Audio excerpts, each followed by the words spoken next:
because I confess I'm very nervous. I'm not a great public speaker. But, so the reason I started it was to seek my own tribe, and happily discovered that a lot of you were seeking the same thing. And so we've been getting together for about a year and just discussing things psychedelic, having hikes, getting together. This is by far our largest event, and we are so thrilled to welcome Zach Leary here tonight. And to introduce him, I'm going to read the back of his book, which he'll be speaking about tonight. And hopefully I can read it with my glasses. Zach Leary, the son of psychedelic pioneer Timothy Leary, has a unique perspective on not only where psychedelics have been, but also where they're going. In Your Extraordinary Mind, he offers a necessary overview of psychedelics today, particularly LSD, psilocybin, MDMA, and ayahuasca, including what they are, how to use them safely, and crucially, how to integrate mind and spirit-altering experiences into the rest of our lives. Leary writes, some say that the psychedelic experience is too vast and unconventional to be reduced into language that can affect its daily relationship with consciousness. I subscribe to the idea that psychedelic experiences can be weaved into one's heart, soul, healing, and thus daily living practice. I believe we can distill the mind-blowing, previously undescribable psychedelic experience into a focused spiritual method that can help people in their daily lives.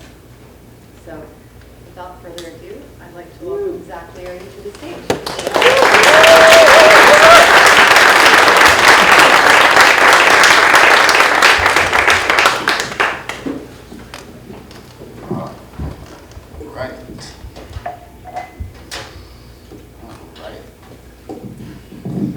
Athens, Georgia.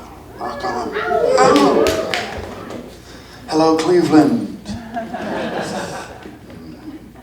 I haven't seen Spinal Tap 2 yet, but I can't wait. Unseen is a classic scene. Yeah, thank you, Charlie and Mark and the Athens Psychedelic Society for having me here. I've had a fantastic time touring the country. This is my first book, Your Extraordinary Mind.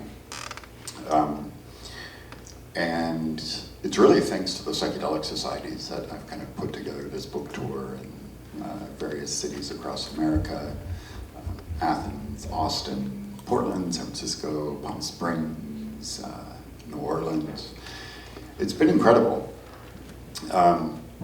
You know, these psychedelic societies that are popping up everywhere, they're really kind of this extraordinary phenomenon that is kind of this, I think, one of the high points of the modern psychedelic renaissance. You know, one of the great shifts that we've seen in the last 20 years is, you know, a lot of the discourse and perception of psychedelic use has changed so much in the last 20 years that it's no longer thought of as just kind of this fringe counterculture, you know, kind of back burner scientific research kind of category.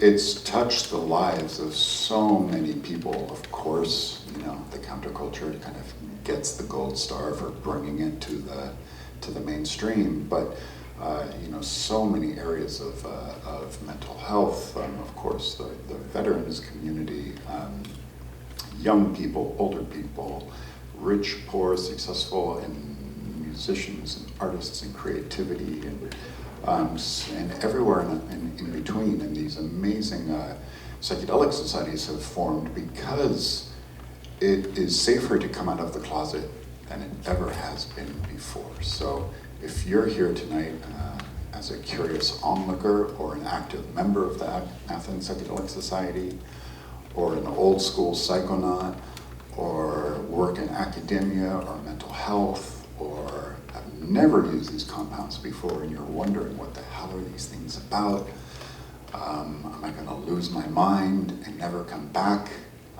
The answer is yes, you are going to lose your mind, and you will find it again, and you'll find that it's an extraordinarily beautiful thing to lose and to come back to. There's a wonderful organization called the Global Psychedelic Society, which kind of loosely organizes the world's psychedelic societies. I think as of the last count, there are over 400 psychedelic societies around the world with over 2 million global members. And that's an extraordinary thing. You know, we are everywhere.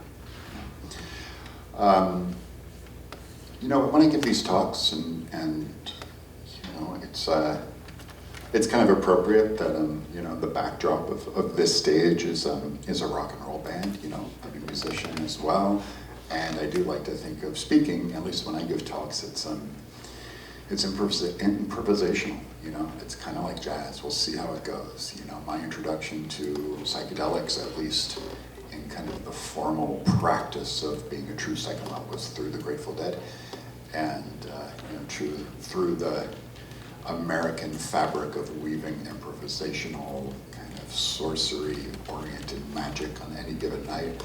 And some nights the skies parted and it was just a sight to behold, and other nights, hey, it just kind of happened, you know. And so when I give talks, I kind of just like to weave it now and kind of see where it goes. I do have some slides that I may or may not stick to, but we will see how it goes. So I do want to talk about the book and some of the, you know, I think the core kind of tent poles that are found throughout the book. Curious though, before I formally begin, who in this room, does anybody formally work in the psychedelic space? A facilitator, anything? Okay, there's a few hands around there, okay. Experienced psychonauts? I see some hands, okay. Yes. Okay. Okay. Newer, curious onlookers, maybe? Or just newer, curious, okay, cool. All right. Well, you know, I set out to write this book, Your Extraordinary Mind. You know, obviously I am very,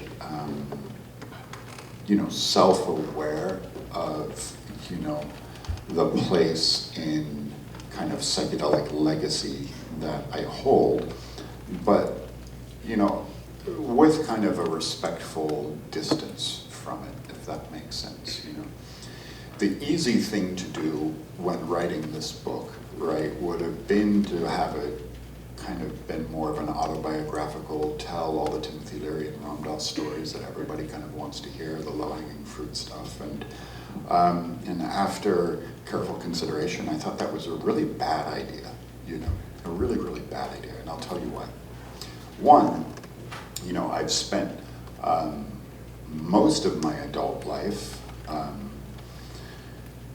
finding out who I am, you know, finding out what my path is, what my dharma is, what my voice is, how I can contribute to the world in my own unique way.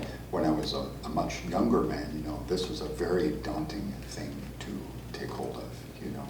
When you grow up in the environment that I grew up in, you know, everybody likes to tell the stories and ask all the questions and stuff, and that's fine. But you know, I'm very aware that I grew up in a very unique environment, was introduced to psychedelics by some of the great minds and icons of our time. But, you know, when you grow up with a sun, I meant not sun, I meant like, you know, sun in the orbit, that shines as bright as that does, and then one day when that sun goes out, the stars that are in the orbit around that sun tend to not stay in orbit. You know, that sun has such a strong gravitational pull that everything else that's kind of around its orbit kind of tends to flicker, and the light tends to go out, you know. It's very, very difficult to discover who you are when you are kind of being outshined by the sun that is so extraordinary, you know. So I chose not to really write that story, and I thought that both Timothy and Ram Dass would be much prouder of me to have their influence shine through in my own work, you know. So there's a little bit of a difference there, right? So the story, the book is about 25% autobiographical. It's 25% prescriptive. As a psychedelic facilitator, I've worked with hundreds of people in the psychedelic space in one-on-one settings and group settings and retreats and things like that, and populations all sorts of different populations and various conditions and intentions and things like that. And by doing so, I realized one day, it was almost like a bolt of lightning, that I had all of this data, you know, like being a facilitator when you've kind of been doing it for a while, you know, you tend to accumulate all of this data, not really intentionally, but all of a sudden, wow, I've worked with all these people, I've really seen how psychedelics directly influence the human experience and the human evolutionary protocol and spiritual growth and sometimes destabilization, mostly not, but really kind of seen how these medicines interact with humanity on a very real, gritty, but you know, spiritually expansive and pragmatic way as well, kind of really boots on the ground kind of stuff, you know. You know, clinical research in psychedelics, it's a wonderful thing, and there's been some amazing research done in the last 20 years, more in the last 20 years than probably in the last 60 years. But most clinical settings in which psychedelics are studied, you know, there's a certain outcome that is trying to be achieved, you know, you know, treatment-resistant depression with the treatment of psilocybin. So you have, you know, a population that is labeled as having treatment-resistant depression, and they're really looking hard to see how this compound works on that very specific issue. So it kind of creates a little bit of cognitive bias around the intentionality of it and the success and or failure of the medicine on that condition.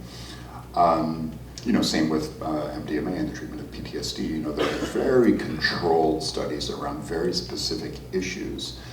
But I think, you know, all of the facilitators, indigenous healers around the world of, you know, all different kinds and shapes and sizes and traditions really have this other kind of set of data that is kind of free from any cognitive bias, because it's kind of, we're kind of generalists, you know.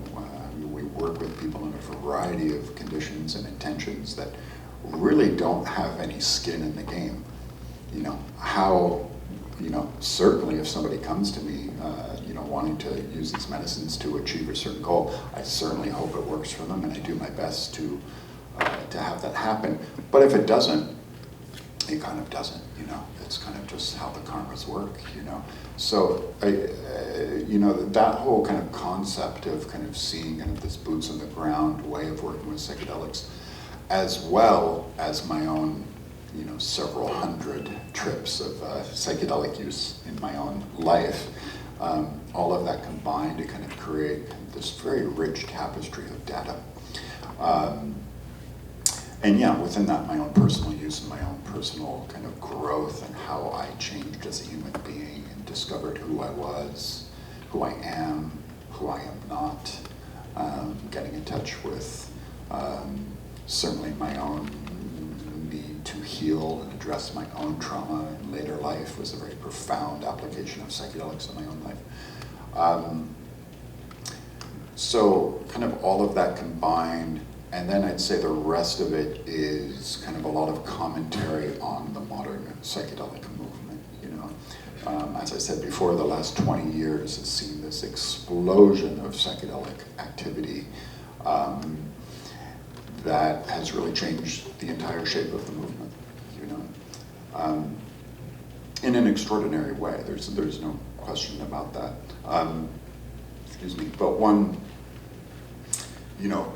kind of thing that I like to premise that part of the discussion around, and all this kind of research and kind of recent swell of psychedelic efficacy, is that so much of what this community is doing today is course correcting 50 years of disinformation, you know, because we're not starting at scratch.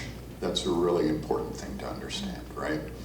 So many people, especially in Western cultures, and not just America, but around Europe, throughout the Western world, have a very kind of solid preconceived notion around the disinformation around psychedelics more than they do the success of psychedelics, right? the war on drugs was a very, very powerful vehicle for dispelling the efficacy of psychedelic use. And I feel a lot of the work that, you know, me and my peers are doing today, it's really kind of rewriting that narrative, right? And creating kind of a more accurate narrative for, you know, the generations to come who can really look at data, hear personal stories, see success stories, away from all the fear and the propaganda around what these medicines may or may not do. You know, the war on drugs was a really, really powerful disinformation tool that started really in the late 19th century in America with Chinese American immigrants who were coming to the West Coast to help build the railroads on the western expansion of the United States, and they were bringing opium with them and smoking opium. And the way their method of administration, their route of administration, was smoking it through an opium pipe, right? And at that time in the late 19th century, morphine, both in liquid form and in pill form, was available in the Sears and Roebuck's catalog. You know, it was considered kind of just a funny little medicinal that, you know, your little lady grandma who had a knee problem or something could order from Sears and Roebuck, right? But then the Chinese came, and in true American fashion, with our kind of xenophobic tendencies, it was kind of exoticized, and we kind of demonized it. Oh, here they are smoking from these weird pipes and these weird dens, and we don't like that, right? So you know where this story is going, right? The point of every iteration of the war on drugs is it's always a war against the people. It's never against the drug. It's always a war against the people that the powers that be do not like. The same trend went on to the 30s with reefer madness and the Latino influx into America and creating the term marijuana and creating Henry Anslinger, who was the first kind of DEA narc of America, who was an awful, awful human being, overtly racist and misogynistic, and, you know, equated jazz musicians with smoking this reefer and creating this whole reefer madness scare. And then that went on to African Americans with heroin use and crack in the 80s and kind of instilling these narratives throughout our society. But in the 1960s, Nixon and Anslinger, you know, basically saw that the counterculture and the anti-Vietnam War protesters were smoking cannabis and dropping acid. And, you know, the counterculture was pretty successful at creating a pretty powerful anti-authoritarian narrative, and they wanted to demonize those people. So they made LSD a Schedule I drug, later on cannabis a Schedule I drug, psilocybin, and so on and so forth.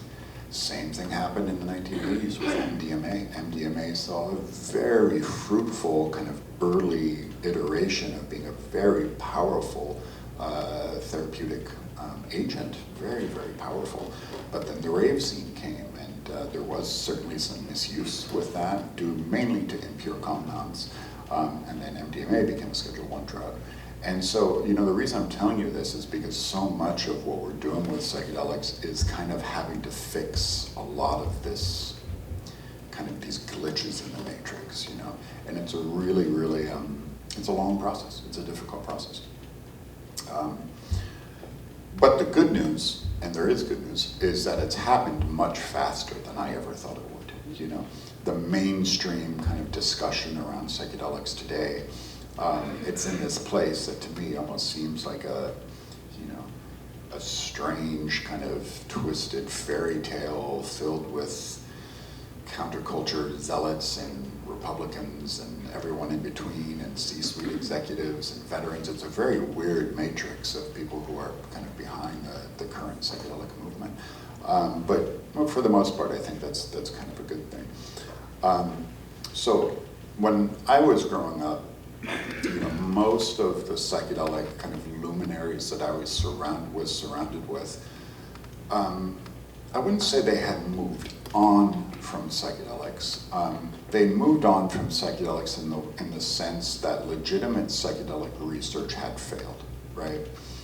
and their impact on the world and their place in this whole kind of game hadn't failed. But legitimate psychedelic research had failed. The Reagan's Just Say No atmosphere of the 1980s was kind of the norm. So kind of like the real kind of boots on the ground passion for kind of psychedelic zealotry kind of had passed, you know. And Timothy and Ramdas certainly, you know, they were still very pro-psychedelic, but they really had moved on to other things and no longer really wanted to get their hands dirty, you know. Both of them specifically, you know, I think they had experienced so much kind of compounded trauma from the intensity of the 1960s that quite frankly, by the time the 80s came around, they were happy to take a breath, you know, around kind of the proliferation of psychedelics, you know. So I got introduced to, well, I should clarify that a little bit, because it's a little bit of some poetic license. I certainly was hearing the term LSD when I was growing up, you know. Obviously, how could I not, you know? I didn't know what it was, I was too young to know what it was, but finally when I asked the question, I think my parents kind of, you know, sat me down and said, you know, yeah, this is what LSD is, but really stay away from it. You know, you're much too young to even consider taking it, and you want to wait till your brain is fully developed. It's a very powerful tool, and I really encourage you to stay away from it until you're much older. And I was like, oh, interesting, okay, fine. Then around age 14, I discovered the Grateful Dead.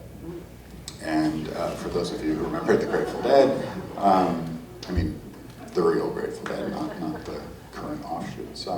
You know, it was such a synonymous part of the culture that it was impossible to escape, you know. And by the time I was about 15, 16, LSD was kind of a regular part of my evolutionary diet. You know, both from a kind of personal growth, look at the stars, contemplate God, think about what does it all mean kind of thing, as well as kind of a sonic enhancer. You know, one of the great first memories I had of an LSD trip, I don't think it was my first acid trip, but certainly within the first 3 or 4, I was at a Grateful Dead concert, very, very close to the stage, and very, very good, potent LSD, and suddenly my mind became kind of like a virtual mixing board. I could hear every member of the Grateful Dead, you know, and the Grateful Dead were a 6-person band, you know, and I could hear each member individually. I could isolate exactly what Phil was doing. I could separate the 2 drummers. I could hear exactly what Bobby was doing, what Brent was doing, and just mix them in with like the faders in my mind. And I remember sitting there and listening to it and going, wow, this is just amazing, wow. And just playing with the mix, and there was also a synesthesia quality to it as well, as when I would increase kind of the bass, colors would appear, and I would reduce this, you know, shapes would appear, and it was just this extraordinary kind of insight and invitation to pierce the veil and start questioning the very nature of reality, you know. And even at that age, you know, I had a lot of takeaways that, wow, reality, this construct that we call reality, is a much larger ball of wax and interdimensional, cross-pollinated environment than we think it is, you know. Today, you know, science will kind of refer to this part of our brain called the default mode network, which is the various mechanisms which in our brain, which regulates kind of general executive function and general sense perception in a way that has us all agree on certain constructs of reality. You know, this drum set is orange, this guitar is brown, Zach is wearing a gray shirt, and kind of things like that. But when you take psychedelic medicines, you see reality for a much more, you know, larger frequency enhanced field of sound, vision, touch, sensation, emotional resonance, spiritual connection that our waking state of consciousness doesn't allow us to see. And that is for a very good reason. You know, we need to function in the material world, right? We can't be walking around the material world spaced out all the time and, you know, stopping to stare at flowers for 6 hours. 7 days a week, you know. The world wouldn't function like that, you know. So we have to kind of have this kind of agreed upon set of consciousness-based rules to follow, right? Where the psychedelic experience blows all that open, you know. It blows all of it open. And so, yeah, I mean, these are the ideas that I was really playing with when at a very young age, you know, and whether or not an argument, you know, sometimes people ask me, do you think I was too young? Zach, were you too young to be doing all this acid and thinking about these big ideas? Yeah, I don't really know. Maybe I was, maybe I wasn't. It's all in hindsight now. But, you know, one thing I do recognize is that when I was doing psychedelics in pretty kind of heavy doses and kind of with my friends and exploring these realms of consciousness that I just was discovering, I really wasn't turning the lens inward on who I was as a person, what my shadow side looked like, how I could heal myself and things like that. It was much more externally focused. And I think part of that is when you do psychedelics at a very young age, you really don't have all that much life to reflect on, you know? And when you're certainly kind of not self-aware enough to really look in the cosmic mirror of your mistakes and, hey, this is something I'd like to improve. It's kind of, you know, you're just going for broke and wanting it all just to kind of this utopian fantasy version of what life is about. And so, and I'm kind of going chronological order here, but later on I'll talk more about this, but I took a substantial break from psychedelics, about a 9-year break, and then when I revisited them after this 9-year break, it was almost like doing it again for the first time. I had gone through some very, very difficult periods of substance abuse that were really centered around what I was talking about earlier, around finding my own identity and really not knowing how to find my own voice and being in the shadow of and all of these types of things. And substance abuse had kind of a knack for kind of keeping me in this neutral zone, which ended up being very painful and destructive. But when I revisited psychedelics later on, I was really turned the lens inward and kind of created this new kind of paradigm for my own healing. But I will talk about that more in a bit. So,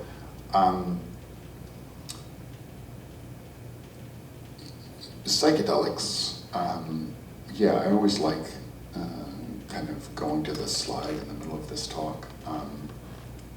For those of you who are not aware of the stoned ape theory, there's some great videos on YouTube for you to check out. The stoned ape theory is kind of a hypothesis that Terence McKenna put forth in Food of the Gods in 1989 or 1990, somewhere around there.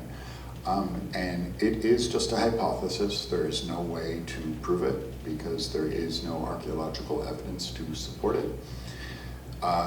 Is based on the idea that our predecessors to Homo sapiens, basically Neanderthals, were hunters and gatherers across the various plains and savannas of the world who were basically omnivores. You know, they were picking up anything that looked edible to sustain them. And included in that mix was psilocybe cubensis mushrooms, right? And we can kind of connect the dots in that for those of you who live in any area of where there is fertile mushroom growth, that any hunter-gatherer probably was wandering the ground and said, oh, what is that? Can I eat it? Through a lot of trial and error, obviously a lot of mushrooms are very poisonous. You know, a member of the tribe ate the mushroom and dropped dead, and they're like, shit, okay, that one's, stay away from that one. This one, tasty. Maybe we can put this on fire, burn it, taste it. This one, oh my God, this one, that's the one, you know? And what we now know about psilocybin today is, you know, we know so much about its neuroplasticity benefits and how it can literally rewild neuronal networks inside of our brains. And so the idea is that our hunter-gatherers Neanderthal ancestors found psilocybe cubensis, ate it, and their brain size capacity increased at a very rapid exponential growth, much faster than it had in the previous 10,000 years. And the introduction of the psychedelic mushroom became an integral part of human evolution, right? This idea is supported in the sense that psilocybin mushrooms of some variety grow pretty much in every part of the known world, with the exception of Antarctica, where it's too cold for fungus to grow. But other than that, psilocybin mushrooms are native to North America, Mesoamerica, South America, China, all throughout Asia, southern India, etc., etc., etc., right? So it would be hard-pressed to think that civilizations that predated the Judeo-Christian revolution would look at these substances and come up with some kind of code of morality around, oh, maybe that's not a good idea, intoxication, no, that's sin. Not so much. Yeah, not so much. That's a new idea that got perverted into human evolution much, much later, right? And we know in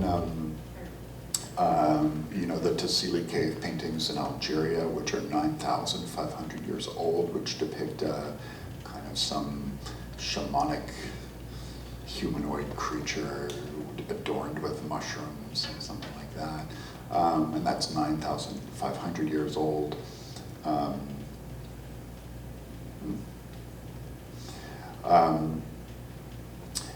And then going on throughout,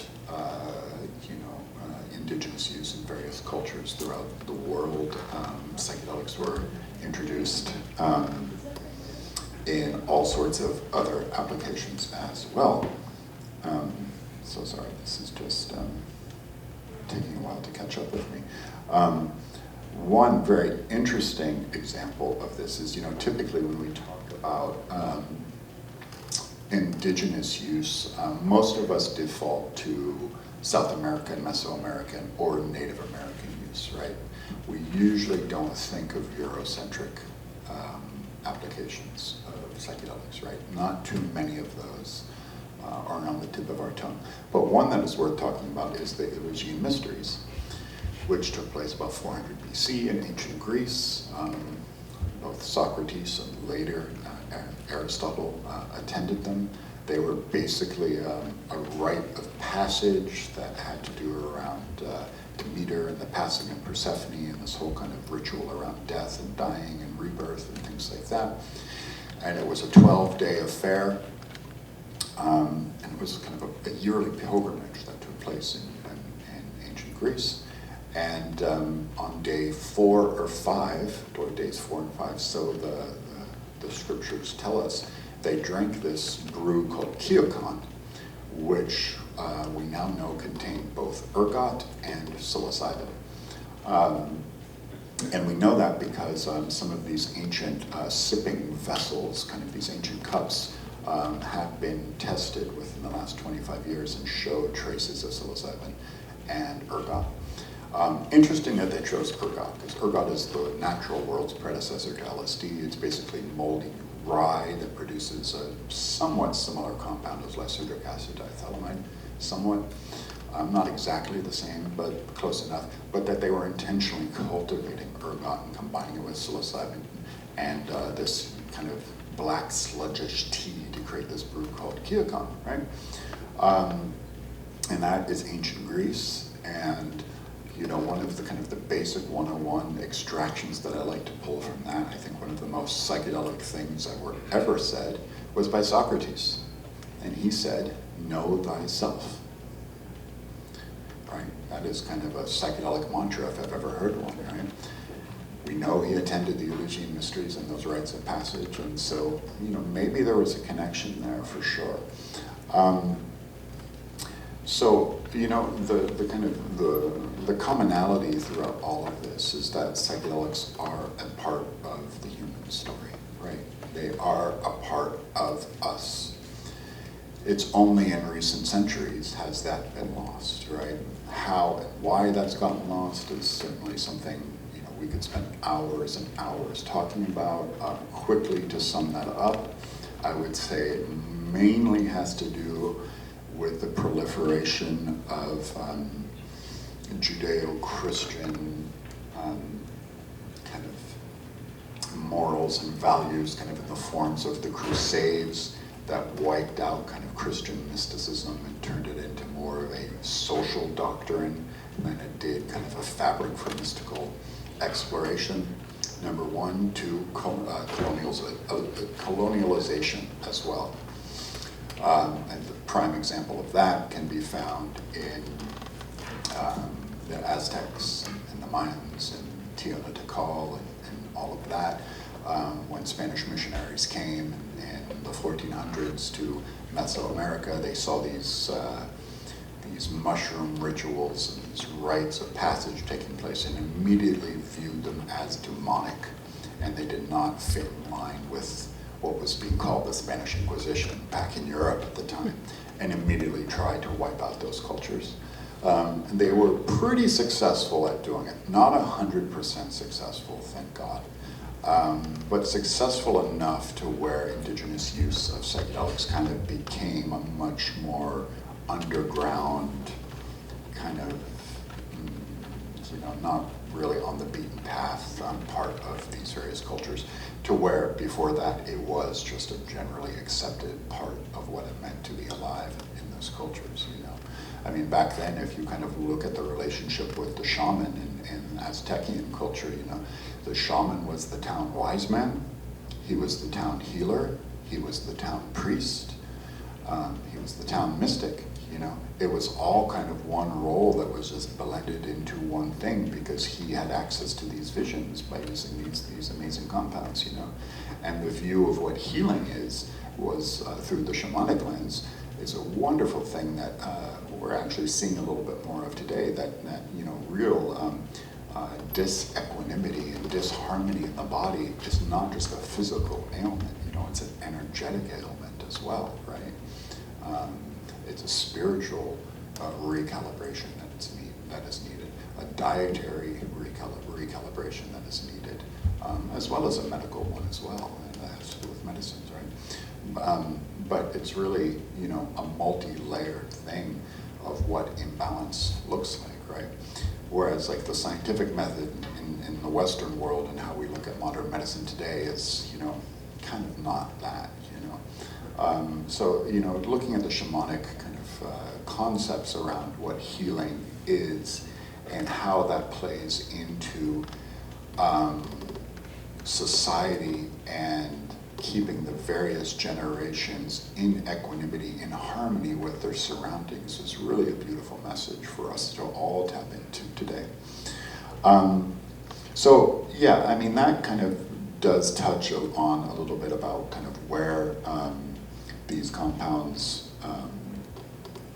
vanished and how they kind of disappeared. But then, something started happening in the late 19th century, going into the 20th century. Guys like Thoreau and William James and later on Carl Jung to some extent, but Emerson and William James, he was a really fascinating character, right? He said, "Some years ago, I made myself some observations on this aspect of nitrous oxide intoxication and reported them in print. One conclusion was forced upon my mind at that time, and my impression of its truth has ever since remained unshaken. Our normal waking consciousness, rational consciousness as we call it, is but one special type of consciousness. Whilst all about it, parted from it by the flimsiest of screens, there lie potential forms of consciousness entirely different," right? Emerson said kind of similar things, but so this kind of changing of the introduction of more kind of esoteric philosophy into the Western zeitgeist really kind of started to kind of allow room for us to look at the nature of consciousness in a different way, right? And when you hear William James talk about our awakened state of consciousness versus an intoxicated state of consciousness, an expanded state of consciousness, I mean, these are not really new concepts, right? The Vedas were talking about them for 2,000 years before that, so it's really nothing new at all, but the fact that he introduced it into the Western vernacular was kind of an interesting thing, right? And that sparked an entirely new renaissance in philosophy, right? In kind of, certainly the introduction of therapy as we know it today, psychotherapy as we know it today. But I think it was really kind of more of kind of this hodgepodge of like, this kind of inner quest to move on from just kind of the dogmatic structures of traditional religious values and invite in new ways to find satisfaction and purpose and dharma and love of life and curiosity and things like that. So, while we often do credit, guys like Aldous Huxley, of course, Timothy Ramdas and Humphrey Osmond and all these guys as being the original psychedelic pioneers, they really couldn't have done it without Thoreau, Emerson, or James. Those are the guys that made the soil fertile for them to discover these compounds. So when Albert Hofmann synthesized LSD in the 30s, first of all, talking about Albert Hofmann synthesizing LSD, if you read his accounts of his first ever LSD trip, which we now fondly refer to as Bicycle Day, but in his book, My Problem Child, he has his first-hand account of how that day went. Boy, we couldn't have picked a better guy to be the apostle for psychedelic discovery. I mean, even though he was a pretty, uptight Swiss, chemist with his suit and tie, he was extremely sensitive and really philosophical and such a beautiful storyteller. And you can see on his first ever account, he immediately just saw this. He projected out what the future of LSD could be. He immediately knew that this would have very serious applications for the psychotherapeutic community. Of course, it was too early to really know about the counterculture and things like that. But boy, it's an extraordinary account. I encourage anybody to read that. The book's called My Problem Child. But Albert Hofmann discovered it and did his own kind of self-research. And because his visions were so supportive of and really encouraging kind of the philosophical and psychological communities at the time to explore these things as tools of mapping, expanding on the map of human consciousness, guys like Aldous Huxley and Humphrey Osmond got hold of that, And the book, My Problem Child, The Doors of Perception, written in 1954, was the first mainstream account of an academic that was already taken seriously to bring psychedelics into the mainstream. The compound at the time in The Doors of Perception was talking about mescaline, and that was introduced to him by Dr. Humphrey Osmond, who's one of the great early psychedelic leaders of our time. So, all of the early seeds of psychedelica in the Western world, especially in the 20th century, are looked at with incredible awe and wonder and positivity and beauty and curiosity. And they really did identify them as like these were really powerful evolutionary agents that could really change the fabric of how it is that we view being alive, right? And like all good things that have those qualities, right?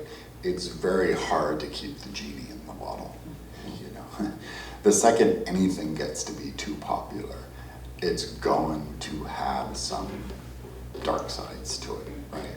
And that's just the nature of anything, right? I mean, including psychedelics, So by the time the counterculture came around,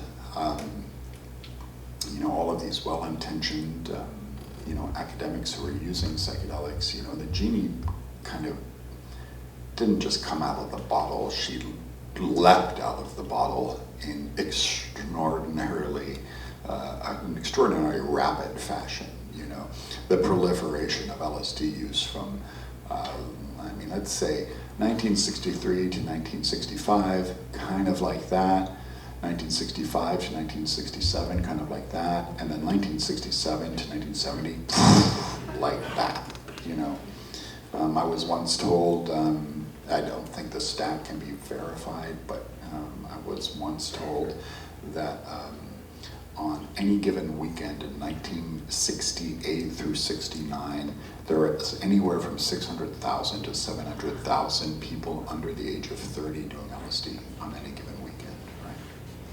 That's an extraordinary number, right?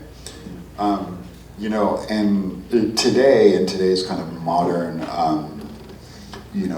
research-oriented, kind of trying to get psychedelic research back on track kind of environment, which is fine. I have a lot of respect for that model. But there are a lot of people who are in that community who like to say, oh, psychedelics leaked from the research lab and that was a bad thing because there was so much misuse and things like that. Maybe there was, maybe there wasn't. Well, no, there certainly was. But, from a culturalist perspective, right? And kind of as an advocate for human exploration and as an advocate for the expansion of human curiosity in the realm of exploring consciousness, I think the proliferation of LSD did more good for our culture than it did harm, right?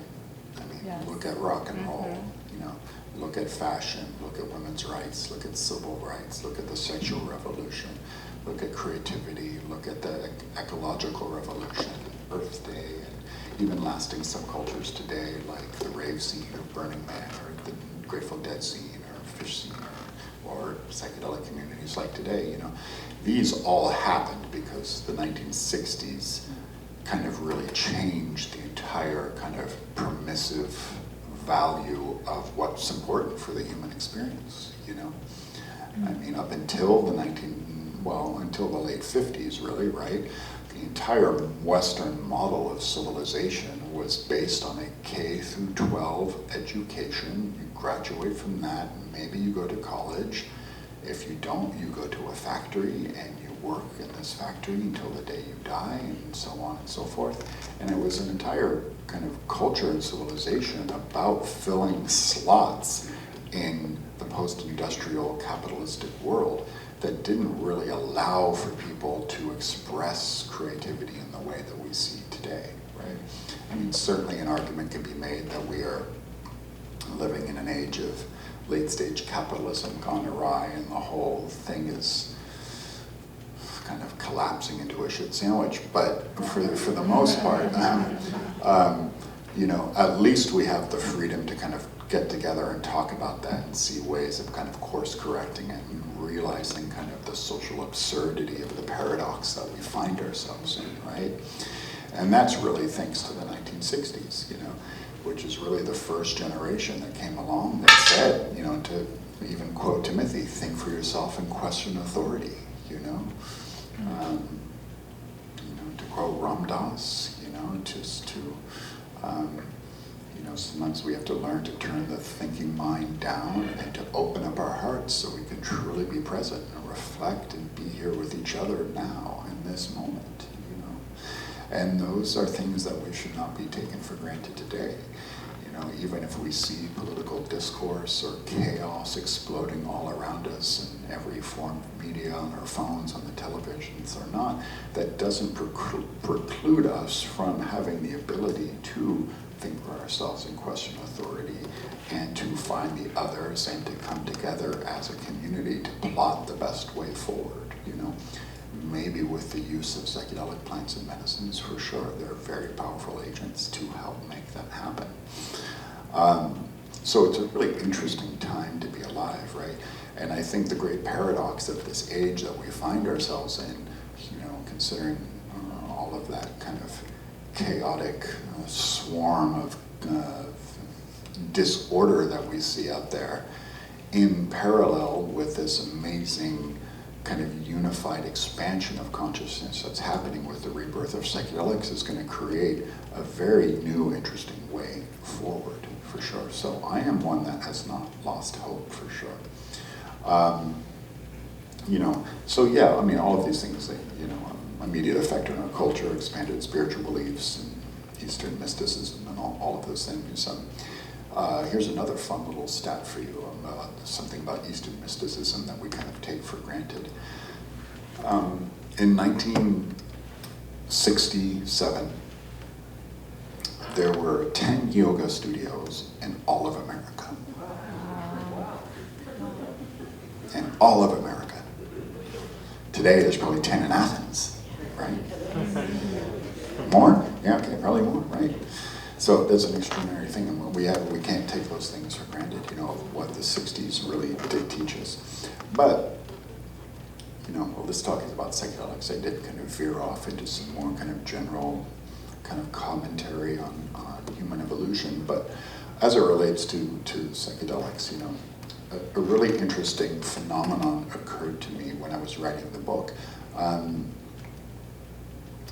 For the first time in a while, I sat down and I kind of unearthed some of my dad's materials. I read some old Stan Groff stuff, some old Ram Dass stuff, some old Stanley Krippner stuff, and Humphrey Osmond, kind of early papers on LSD research with alcoholism, and all sorts of just kind of the original seed material for psychedelic research. And one thing that I noticed that was conspicuously absent from all of those writings was the concept of integration. At least it was not referred to in a specific kind of area of, you know, a specific part of the psychedelic experience, you know. Today, pretty much, if you talk to anybody who's skilled in psychedelic use, they will say, okay, preparation, the journey itself, and integration. Psychedelic use is a 3-tiered process. And if you don't have the time to engage in the 3-tiered process, you shouldn't be doing it at all. You have to allow yourself time, days on before and after, to prepare and then to integrate afterwards. And I thought that was just very interesting that, you know, there really wasn't much talk of integration. And it kind of hit me in a very kind of profound way because, you know, my primary mentor and teacher in this lifetime was Ram Dass, and I'm so fortunate to have spent so much time with him. But, you know, before he became Ram Dass, when he was still Richard Alpert in the winter of 1967,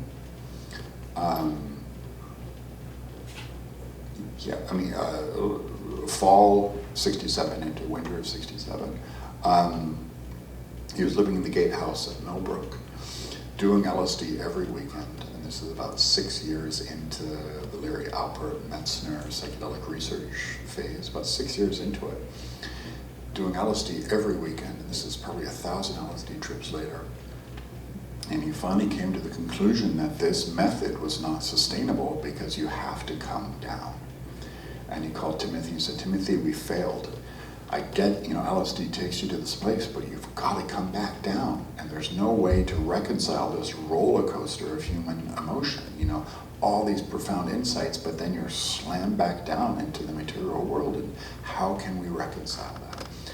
So he left Millbrook kind of out of frustration and went to India, not out of a sense of wonder looking for the guru. He went out of a sense of frustration. It's like, I've got to find something else because this isn't working. And he met this man named Murali Baba, who became his guru and is, you know, my guru of our satsang. And he met this man who basically gifted him this new map of consciousness. He met this man who never came down, who was always in that place, you know. And as the famous story goes, you know, he gave me Murali Baba LSD, and nothing happened. He gave him 1,000 mics of LSD twice, and each time, nothing happened. And they sat there and they just watched him, and nothing happened. And as Ram Dass liked to say it, just to quote him, if you're already in Detroit, you don't take the bus to get to Detroit. You're already there, right? So, you know, the moral of that, though, is that we all can't be, you know, Neem Karoli Baba. We're all not, probably most of us are not going to achieve what is referred to in the Eastern traditions as enlightenment in a formal way. That probably isn't our dharma. We might get little flickers of that here and there, but to get a sustained relationship with enlightenment, good luck. If you do, let me know how it goes. But what was interesting for the Ram Dass story is, he discovered this other method of spiritual practice, this way to kind of augment your waking state of consciousness that was based on these Eastern traditions, these yogic traditions that really had nothing to do with mind or mood altering substances. And that got him to a place of being really high on God, of getting him really connected to his soul, to spirit, to God on a kind of on a daily, regular basis, and the real true efficacy of spiritual practice. But the rub in all this is Ram Dass didn't stop doing psychedelics at all. But because he had this other practice to augment his psychedelic use, it no longer was a process of going up and down. It was a method of expansion. And sure, you do kind of come down a little bit, but if you augmented it with other non-ordinary states of consciousness induction methods, then the trip doesn't become as severe, becomes much, much more gentle, It's a great way to kind of see the face of God, to hang out with it for a little bit, but then yeah, sure, you got to come back down and hang out with yourself. But if you're in this environment of with yourself and others who are constantly seeking and exploring, then it no longer becomes this black and white paradigm of expansion and contraction, contraction. And I think that's really a beautiful method of integration, and I think really the most appropriate method of integration that I teach people today. If you want to integrate your psychedelic experience, have on hand some methods that work for you, that help connect you with yourself, with God, with nature, and with others. That could be yoga, that could be meditation, that could be journaling, that could be making music, that could be gardening, that could be tantra, that could be float tanks, it could be anything. The method isn't important. I am an equal opportunity Methodist. The method doesn't matter, whatever method works for you. I have methods that work for me, that I find to be very effective, but they might not be the ones for you. But find that method that becomes your best friend, that you can grab onto and really make friends with, that can help take your psychedelic experience and turn it into a meaningful, long-lasting love affair with your own life. Right? This is what I call sustainability. The set and setting is, of course, a very, very, very, very important part of. Oh, sorry, guys. This is just so. There we go. We've all heard of set and setting. It is a part of the psychedelic experience that Timothy and Ram Dass came up with in the book called The Psychedelic Experience, written in 1963, with Ralph Metzner, of course, and it kind of coined the term set and setting, set being your internal climate, setting being the actual physical place and where you take the compound itself.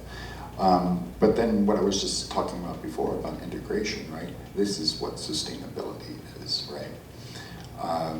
And again, just to kind of drive the point home and make it kind of relatable, what I mean by that is that psychedelics, when used with intentionality, can become,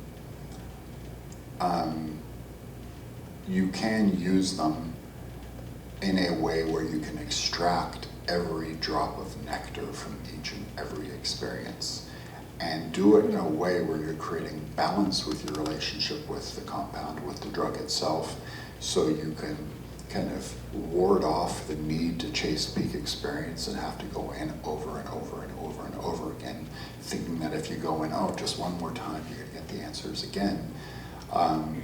Sometimes repeated use and going back in is necessary, right? It can be important to kind of build off of what you learned in the psychedelic space and learn how to kind of dance in those realms, because your first few trips are going to be pretty disorienting, and you might not know how to speak the language quite yet. But what that number is for you and for me is entirely different, right? It's different for everyone. But when you kind of apply this term sustainability, it is an invitation for the individual to come up with a methodology and a support system, both external and internal, that allows you to make each and every psychedelic experience the most meaningful as possible. And again, like I said before, what that is to you might be completely different from me. And with the people that I work with one-on-one, a huge part of how I introduce these compounds and this kind of program for successful use is helping you to discover what that is for you. What it is that brings you joy, what it is that brings you meaning. What methods do you feel comfortable engaging in? Which ones don't you feel comfortable engaging in, and so on and so forth. And and I find that way to be a little bit more of a warm kind of addendum to what we refer to as the medicalized model today. The medicalized model certainly has had a lot of benefits in the psychedelic culture, in that it's helped to change the minds of a lot of people whose minds, quite frankly, they needed changing. But what the medical model gets wrong is that it's very prescriptive. It's kind of built off of this idea that psychedelics need to be administered in a very specific way under kind of an authoritarian structure of some kind of medical professional and in a very controlled environment. I can nitpick that for days. But I think what we've learned from the medical pros and cons is that giving the power back to the individual to use psychedelics in a way that is safe, effective, compassionate, and appropriate for your own journey is really the most important ingredient, right? There is no one way to use these things. There are certainly some commonalities that I see, like I just was saying before, like intentionality, hey, why do you want to do this in the first place? Do you have any specific reason for wanting to do this? If you don't, maybe you're just curious and you just kind of want to see what it's all about. That can be okay too, to some degree. But having some form of an intention to really sitting down in that quiet, special, serene place with your own individuality and really coming into the deepest truths of your own journey, and why do you want to use these compounds to help expand on your journey. That's what intentionality is. And carving out that time to prepare yourself for the journey. All journeys, no matter what compound we're talking about, synthetic, organic, or otherwise. Well, I guess there really is only synthetic or organic. I'm making up a third category, I guess. The secret category that's in the caves of Mordor or something. But synthetic or organic compounds. Synthetic compounds too, I just want to remind everyone, can be used ceremonially as well. You don't only have to think as a ceremonial use of psychedelics to be associated with indigenous cultures. Certainly those practices have those traditions have a very formal way of doing it that are centuries old and are really, really beautiful containers to explore in, right? But if you and friends or a facilitator or a guide you're working with are using MDMA or 2CB or LSD in a sacred container, you too can make it into a really beautiful ritualistic container as well. And when it comes to the synthetics, something that just kind of hit me recently. We talk about the indigenous use of psychedelics all the time, but where does that leave LSD and MDMA? It leaves it with us. We're the indigenous culture. Mm-hmm. We're the indigenous culture. The acid heads, the deadheads, the burners, right? Yep. We're the ones writing the script for generations to come. You know, so it's really important that no matter what compound you're using, that you recognize that we are that, and we are the stewards for the next generation. So how you use it, why you use it, where you use it, with whom you use it, it's really, really important stuff, and stuff that is to not be taken lightly at all. So yeah, I think I probably talked a long time. My book is out. If anybody's interested in, we're going to do some Q&A now. If anybody's interested in hanging out with me on a deeper level, I teach an online course in psychedelics. It's all online, it's not pre-recorded content, and it sounds a lot like this, what we're talking about now. But there's syllabus and more structure to it. If you're interested in doing that, it starts again in December. But yeah, we're gonna do some Q&A. I don't think we have a second microphone, so if you guys wanna just speak loudly, I'm happy to answer any questions. Yeah, thank you.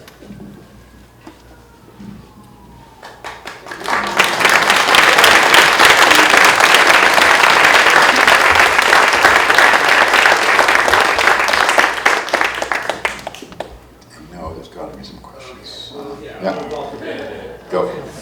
First off, that was more than a book talk, so thank you for that. The process, that was really, really well done. Secondly, if you had to put, and it's tough, but a percentage on like where we are critical mass to having this openness, having the disinformation Western-wise disappear, we'll eventually get back into the dark ages like we have in the year of that.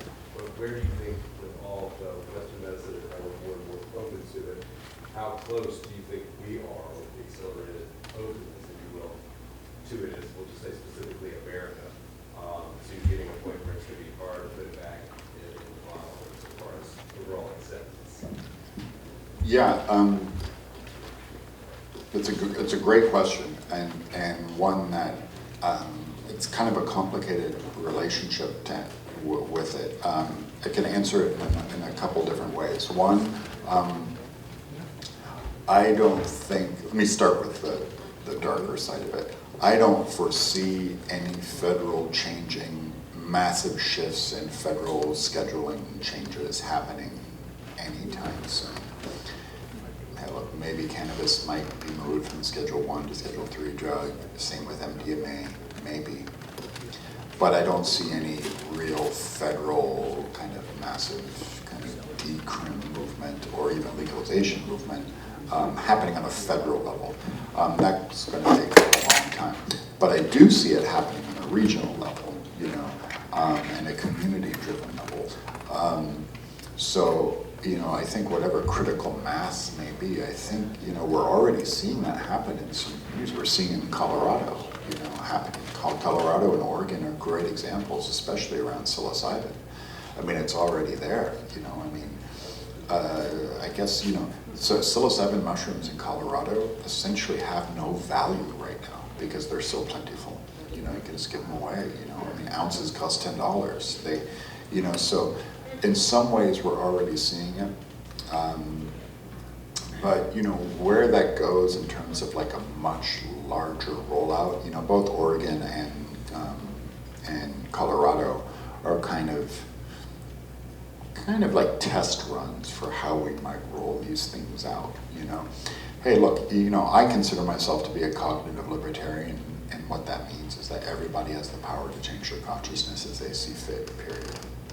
I maintain that, but then I'll also contradict myself by saying, at the same time, I'm not so sure that you should be able to walk to the head shop and buy 1,000 hits of liquid LSD.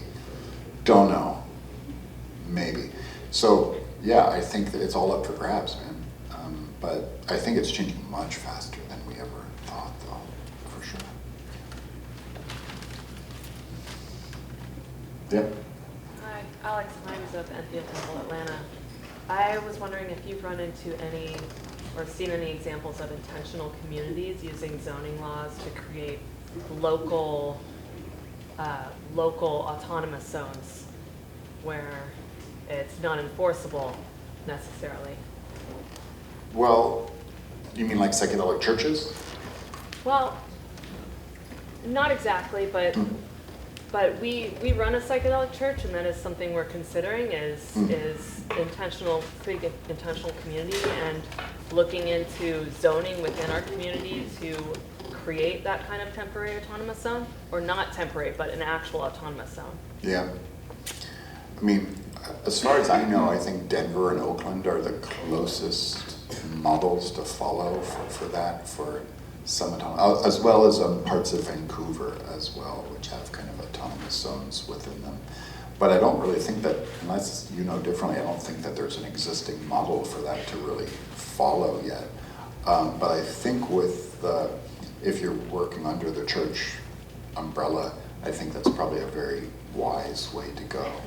Because I think psychedelic churches I just did an online talk on psychedelic churches a couple weeks ago, and it really is kind of the Wild West of psychedelics. Yeah. Some people doing it really wisely with a lot of integrity, and some people really just using the Religious Freedom and Restoration Act as kind of a loophole. So, but it's a great idea. I think it is a great idea, and I encourage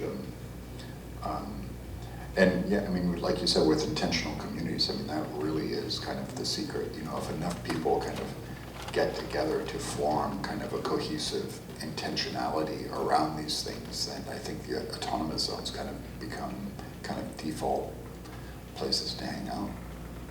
But I'm curious to see where it goes, yeah. Thank you. Thank you so much. Yeah. Just sort of a history question. It's actually about Andrew Weil, because there's sort of stories that he turned your dad and Richard Albert in when they were kicked out of Harvard. And of course now he's a big alternative medicine guru, and I just wondered if there was any truth to that, or do you... That is true. It is 100% true. It is not an urban legend. It is fact. Andy Weil, and look, I get along with Andy fine. I do. Him and I wouldn't say we're close friends, but when I see him, we get along great. But he was an undergrad at Harvard at the time, writing for the Harvard Review. And I mean, there's a lot of gossip in here that I probably shouldn't say publicly about some issues concerning like homosexuality and homophobia and things like that, some really intense kind of undercurrents. But he was the rat, and he was actually, he turned in Richard, not Timothy, for fraternizing inappropriately and doing psychedelics with an undergrad student. And that's what got him fired. And it was actually Richard who got fired, not Timothy, and Timothy was about to get fired, and he went along with him as kind of in solidarity with him, and ended up kind of getting fired as well. But initially it was him. But yeah, it's true. Andy was the rat. Andy was the rat. Oh, completely a different person. No, he's a lovely person, and has done a lot for psychedelic research. Yeah, and he's done a lot more psychedelics. But I will tell you a funny little story. This is a little bit of some tea, but I'll tell it anyway. Ram Dass had not seen Andy in decades, and Andy went to go visit him in Maui, and I was there, and they were the beach days, we all went to the beach with Ram Dass on Mondays, this whole big thing, and Andy was there, and Ram Dass still carried a grudge. All these years later, and it was just this great opportunity to see Ram Dass become Richard. You know, he was not Ram Dass. His humanity was right there, you know, and still just holding a grudge. You know, decades later, it's like, dude, get over it, man. Like, you're Ram Dass. It's fine. It worked out really good for you, man. But yeah, Ram Dass.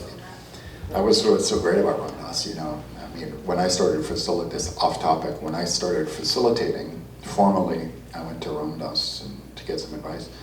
The first thing he told me was, and he waved his finger at me, and he said, "Don't be phony holy." Yeah. And what that means is, look, be human. Wear your humanity on your sleeve. Don't create a shtick around yourself to elevate your bullshit. You know, like, be you. And it was a really powerful lesson because, yeah, anyway. No one else? Okay, well, yeah. This is kind of maybe off topic too. I used to go by the house in Millbrook a lot. My dad lived up there. But it seems like it's gone now. No, it's there. Is it still there? Oh yeah, it's there. The Hitchcocks, it's actually for the first time ever, it is for sale right now. Yeah, and it's $65 million. It's on, keep in mind it's on 2,100 acres. Yeah, which most people don't know. But I went to visit Millbrook only for the first time myself in 2013. And the Hitchcock still owned it, and I got a tour of it. And Timmy never told me, it's on 2,000 acres. It goes on and on and on, and rivers and farms and cows, it just sprawling. And I didn't realize that. And, but yeah, and they finally decided to sell it. So if you got 65 million around and you want to pick it up. Yeah, right. That's the autonomous zone, that's it, right? Okay, guys, well, thank you so much. So I'll be outside. The Rishi's going to come set up and play, but I'll be outside signing books, and Mark will be selling them. They are for sale in a kind of a sliding scale rate if for some reason you can't afford them, but they are $20. I will sign it for you. And thank you, Athens, for having me, and really great to see you.